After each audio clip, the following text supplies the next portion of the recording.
ముఖ్యమంత్రి రేవంత్ మంత్రాంగం ఒకరోజు పర్యటనలో విస్తృత స్థాయి భేటీలు, వేణుగోపాల్తో మంత్రివర్గ విస్తరణపై మంతనాలు, తెలంగాణ నుంచి సోనియా పోటీపై సమాలోచన, ఉమ్మడి ఆస్తుల విభజనపై అధికారులతో చర్చలు, కొత్తగా తెలంగాణ భవన్ నిర్మాణంపై దిశానిర్దేశం, తుగ్లక్ రోడ్ లో కేటాయించిన ఇంటికి తొలిసారిగా వెళ్లిండు.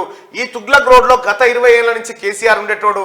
ఇప్పుడు యనుమల రేవంత్ రెడ్డి గారు తెలంగాణ ముఖ్యమంత్రి గారు అది అధికారిక నివాసంగా ఢిల్లీలో వాడుకుంటా ఉన్నారు. అధికారులు ఆ ఏర్పాట్లు పూర్తి స్థాయిలో చేశారు. ఆ ఇంట్లోకి ఎవడు పురుగు పోనిచ్చేది లేదు. కేసీఆర్ తెలంగాణ ఉద్యమం మొదలుపెట్టినప్పటి నుంచి ఢిల్లీలో ప్రత్యేక నివాసం ఉన్నది. అవును, కేంద్ర మంత్రిగా ఉన్నాడు, అన్ని ఉన్నాడు. ఇక